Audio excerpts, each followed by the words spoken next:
Alrighty guys, welcome back to Star Wars Review. Today is the weekly Star Wars recap for February 20th, 2023, which there's a lot of stuff to get into this week. I didn't do an episode last week, and there was way more than enough stuff to talk about last week. I just didn't do one. So I'm going to be talking about a lot of stuff, because there also was a lot of stuff this past week. So, yeah, but before I get into the news, I gotta get into the new releases.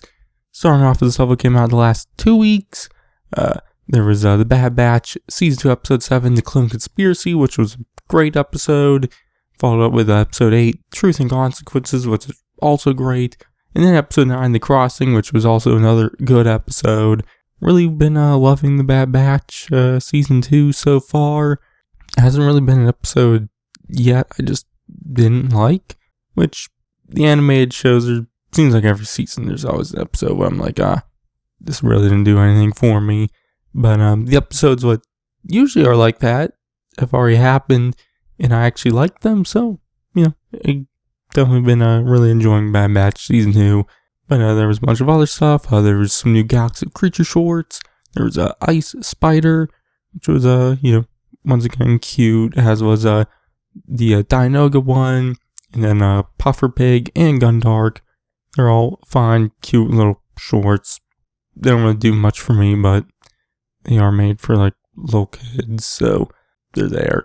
But there was also the High Republic Tales of Enlightenment, The Unusual Suspect, the High Republic Issue 5, Hidden Empire Issue 3, Darth Vader Issue 31, Star Wars Issue 31, and Bounty Hunters Issue 31, which I have not read any of those yet. But coming out this week, there's a Galaxy of Creatures Gorgs and Ordo Moondragon, which come out on the 21st. And then The Bad Batch Season 2 Episode 10 Retrieval, which will be a follow-up to Episode 9, which will come out on February 22nd, along with The High Republic Adventures, The Nameless Terror Issue 1, Yoda Issue 4, and Dr. Aphra Issue 29, all on February 22nd. But let's jump into the news. Starting off with some Jedi Survivor stuff. So for the past few weeks, IGN has been releasing a lot of new Jedi Survivor info, because it's like their cover story, I guess, for the month. I don't know what to call it, because they're not a magazine, so they're just releasing a bunch of info, which includes a lot of new gameplay footage, which thankfully we actually get our first real look at gameplay with it. The first thing they released was a 9-minute gameplay footage. It was a bunch of random clips of gameplay showing off the new planet Kobo, which seems to be kind of the new big mainish planet in the game. It's the one on the cover, and we've seen it a bunch in the trailers. In the trailer, we see Cal and BD crash the Mantis on this planet, which it seems like, that happens early on in the game, and a lot of the gameplay is showing everything after that, which it shows a bunch of new gameplay elements. Cal using a bunch of newish force abilities. They're kind of more evolved versions of the ones we see in Fallen Order. Just better versions, I guess. All the different lightsaber abilities and whatnot, which I'll get more into the lightsaber stuff in a little bit. In the gameplay, we do see a new map system from BD1. Definitely looks improved. Interested to see how it'll actually feel in Survivor when actually play it, because it's a very brief look at it. Because Fallen Order was a game I absolutely loved. But the worst thing about it was the map. It was kind of bad. I wouldn't even say kind of, it was bad. It's kind of hard to follow in some cases, so definitely interested to see how it will be expanded upon and improved in Survivor. Another thing we see is BD can use binoculars and kind of look out and whatnot, place pins down on the map so you can go to those places. I'm not sure if that's going to be on every planet or just Kobo, because it seems like Kobo is pretty big and more open and expansive from this gameplay. I'm not fully sure yet. It could end up just being like Zepho in Fallen Order, where it's like a pretty big map but not like super duper expansive. But with everything they showed and some of the other stuff they've shown later, definitely seems like Kobo will be a lot more open than any of the planets we saw in Fallen Order. But one thing at the start of the gameplay was there's the objective at the top of the screen, and it says to find Grease, which is the first confirmation we've gotten that Grease is in the game. So that's kind of funny. That's how it gets confirmed. I'm assuming, when you crash, maybe he gets lost and you're just trying to find him. Still wondering where Marin is, because I do want more of Marin. Because, once again, I liked her in Fallen Order, and, she's just mainly at the end of the game. So I do want to get into her more also. But that 9-minute gameplay footage just kind of shows a lot of gameplay of Cal going around Kobo. You see him fighting separatist battle droids who've been seemingly reprogrammed by this group on Kobo. Not sure who the group is, but we see Cal fighting them and whatnot. We see Cal fighting a bunch of new creatures and whatnot. One thing I found interesting was he's fighting this big dude, and there's a boulder nearby, and Cal picks up with the Force and throws at him. So I'm definitely interested to see how much environmental stuff will be in Survivor, like that, because Fallen Order, there's not a crazy amount of that stuff. There is, but not everywhere. So I'm definitely interested to see if there will be more stuff in Survivor like that. But like I said, there's the Force abilities. I wouldn't say there's many crazy new Force abilities, but there's more expanded upon versions of some of the Force abilities. There's newer slowing stuff and whatnot, which was kind of one of the bigger Force abilities in Fallen Order, mainly because it's the first one you get, or just you don't even really get it. It's just the one Cal has all the time from the start of the game. Because, obviously he has to relearn the Force abilities throughout the game. And the slowing is the one he has every time. So it's the one when I play the game, I use the most. So, yeah. We also get a little bit of the grappling hook gameplay. We saw that in the trailer also. So there really wasn't anything crazy new in this gameplay demo with grappling hook. But, also we get new looks at the new HUD and whatnot, and new interface stuff and whatnot, which it is similar-ish to Fallen Order, just a little more there. I will one thing I'll talk about more in a moment, but definitely thought the gameplay, this 9-minute gameplay footage looked great. Really excited for all that. Still don't know too much about the story of the game. I'm hoping we maybe get a story trailer soon, so we can maybe get some more ideas there. Because, we've seen a good bit of the gameplay stuff, and it looks great. Looks like an evolution of Fallen Order, which I really liked Fallen Order, so excited to get more depth to the gameplay in Survivor, which definitely seems like that will be the case. But there was more gameplay and more just random info released since that gameplay footage. One thing they released was some more gameplay showing these new areas in the game called meditation chambers, which are these little puzzle dungeon things, which I guess there'll be a bunch of them throughout the game.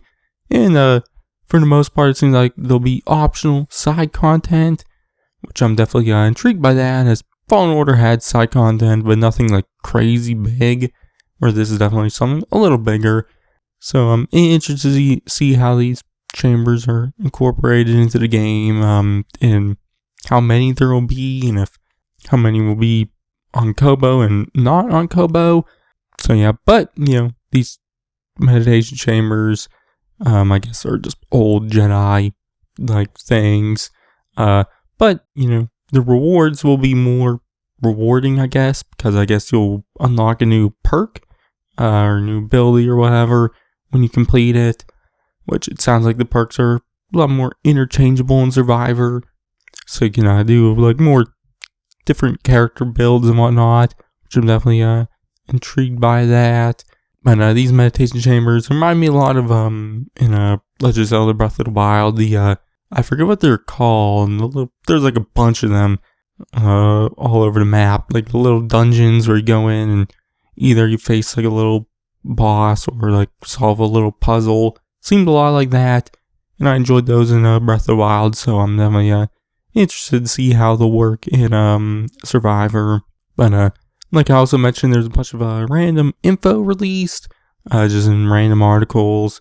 One thing we learned was more about the combat stances in the game, which will be 5 different combat stances, which is, the lightsaber combat stances, I guess, which will be single blade, double blade, which both of those were in Fallen Order, and they'll be returning in this game, and it sounds like they'll be pretty similar to how they worked in the first game. But the dual blade, which was kind of in Fallen Order, but I think it was more just like kind of a quick little special attack. But this time it'll be a full-on stance, and it seemed like in the article, it seemed like it was kind of the first lightsaber stance they really focused on the gameplay-wise. But it'll be kind of like a quicker stance or quicker style. You'll be able to just get off attacks a lot quicker. But it does take the risk of not having as much like defense or whatever. But then there'll be the cross guard, which we saw at the end of the trailer, which will kind of will be the slowest one, but will deal the most damage.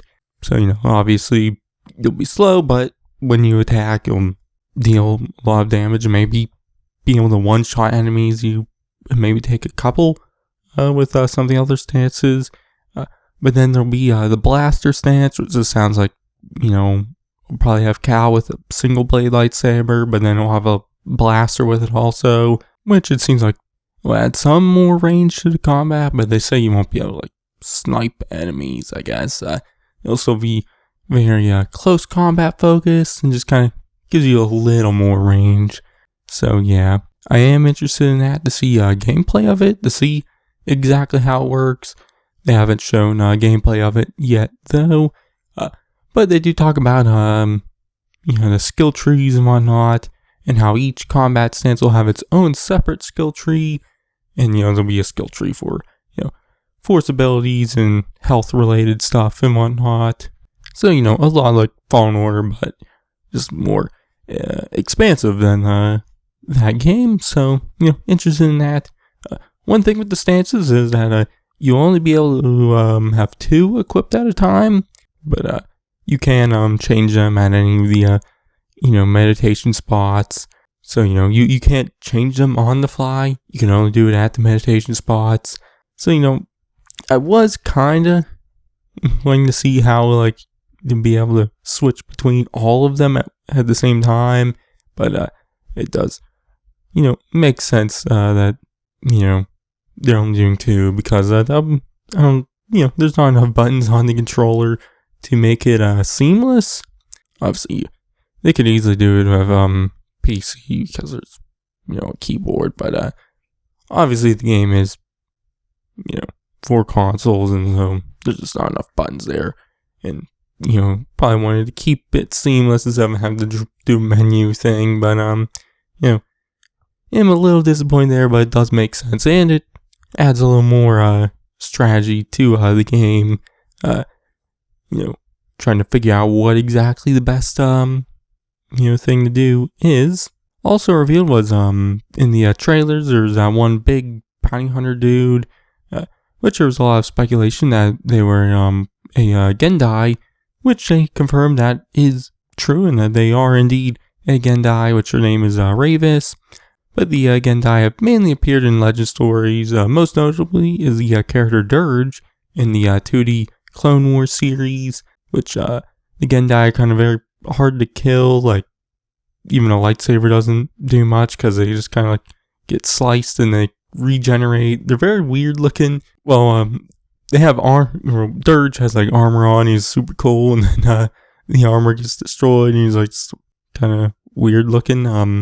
You should just go watch the 2D Clone Wars, series, because it is, great. I really enjoy it, and Dirge is super cool. I really like Dirge. So I'm excited to see another Gendai like I said, their name is Ravis. So I am interested to see how exactly the when you fight Ravis, how Cal will kind of go about it. Exactly how you'll take Ravis out. I would assume he'll be kind of a constant villain throughout the story and whatnot, but you maybe fight a few times. Maybe like a villain kind of like the Ninth Sister in Fallen Order. It wasn't the main villain, but one you definitely encounter. So yeah, but that's all the info they've released so far. I think they'll still be releasing more info throughout the rest of this month. So I'll talk about it more when more stuff does come out. But moving into some movie news, I guess. There's an article from The Hollywood Reporter, which talks about a bunch of Disney stuff, mainly about Marvel stuff, and how, I guess they're going to slow down with the amount of Marvel content they've been releasing. But they do talk about Star Wars, and how Star Wars might be doing the opposite and be doing more. And it's because they haven't done any movies since 2019. Star Wars hasn't released any movies, where Marvel has released like 8, I think now, with including the new Ant-Man, which will be up to 10 by the end of the year.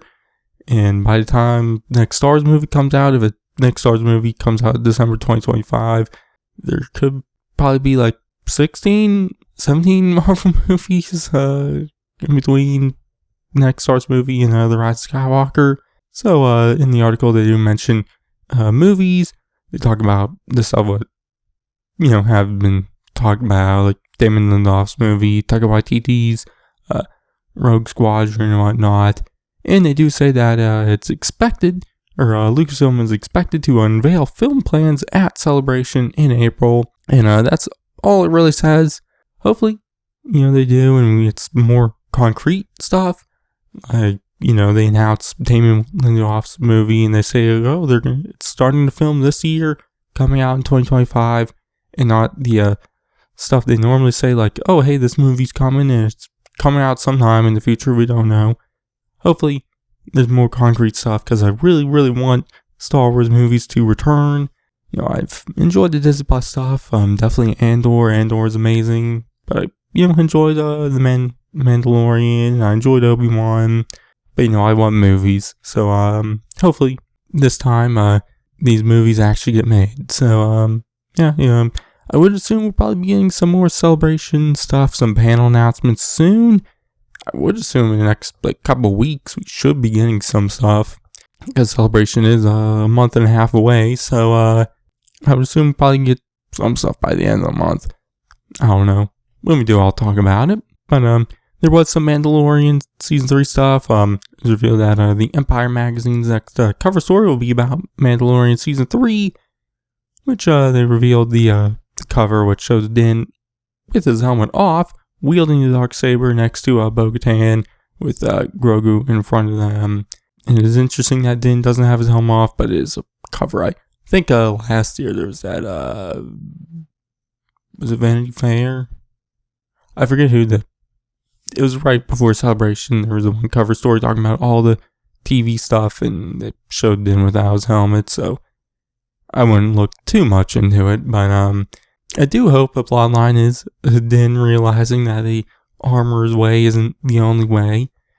So yeah, but there was a second cover which was a bunch of hologram versions of Mandalorian helmets, which there was one that kind of looked like Boba's, but I don't think it actually is, because then there was on Twitter they released a tweet where you like it and then you get sent an image and it shows that one more, not as a hologram, and it's not Boba's.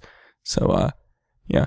Hopefully do see Boba, because we are going to Tatooine in Season 3. But we don't know if Boba will be in it or not. Hopefully he is, at least in one episode. Because I don't know if we'll be getting another season of Book of Boba Fett.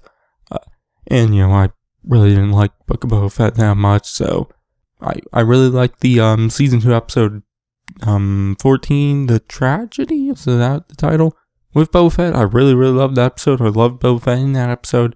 I was hoping for more of that in Book of Boba Fett, and I don't know, didn't really get that. So hopefully get more of Boba in Season 3. I don't know. But anyways, there were some images released, of Season 3 with some of the stories. None of the stories I read really had any crazy new information or anything like that, so I'm not really getting into that too much, but there was 2 images released, at least of right now, or at least of what I've seen. But the one shows Din, Bo-Katan, and Grogu standing by like a pond or a lake or something. There's water in the background, and they're kind of on like some, not really a beach, but kind of like a sandy-ish looking place. But it looks more like a pond or a lake. But then there's an image of Bo-Katan seemingly flying her ship. I'm assuming it's one of the Mandalorian starfighters. I actually don't know the name of those starfighters. I should look that up so I actually know it. So yeah. But like I said, there was some articles, but they didn't really reveal anything crazy. Once again, I didn't look recently, see if there was any new articles the past few days, but I don't think there was, so I don't think there really was anything super duper crazy about this. Obviously, Mandalorian season 3 comes out in 2 weeks, week and a half. Yeah, about a week and a half already, so that's crazy, kind of coming up real quick. It's gonna be fun having to do Mandalorian and Bad Batch at the same day, but that was it for that stuff. But next was some news about the Young Jedi Adventures like Disney Junior series, which there were some new images along with a release date for the series, which it will release on May 4th, 2023 on Disney Plus and Disney Junior, which means it'll release alongside Visions Volume 2. I'm not sure. I'm assuming it's just the first episode, and they'll do like a weekly thing. I don't know exactly. They didn't say how many episodes it will be and whatnot. I don't know yet. But there was 2 images for the series, which the first one shows Yoda along with the youngling characters, and Yoda's and the younglings are very much in a High Republic era looking attire. And then there's another image of the closer up shot of the youngling characters holding lightsabers, which, it looks cute. Obviously is aimed at very young kids, so I don't think I'm going to get much out of it, but I am interested in it because it is a High Republic era, and I've quite enjoyed the publishing series so far set in that era, so I'll at least watch this first episode of the series and maybe do a video on it, but I'm not sure if I'll do the entire series or do reviews for each episode. Maybe I'll watch the whole thing and do a full review. I'm not sure yet. But I am surprised it has taken this long for them to make a show like this. For very young kids on Disney Junior. Just surprised because it's a good way to introduce that audience to Star Wars, so that when they get older, they become fans of Star Wars. Surprised it's taking this long, but I'm excited for the High Republic era setting. That's all the news this week. There was a lot because there's 2 weeks worth of news. Because I didn't do one last week. But next week I'll probably be back talking about something I don't know. But in the meantime, you can check out my reviews on the Bad Batch episodes 9 and row 7 through 9 came out. So check those out. I'll be doing a review of episode 10 this week. And next week, The Mandalorian starts up. So I'll be doing, a lot of stuff next month in, Mandalorian and whatnot. It'll be a busy month. At least Survivor was delayed to April to make it, or late April, to make it not as busy. So, yeah. But, anyways, that's going to be it for this one. I've been Sarzi, and I'll catch you guys in the next one.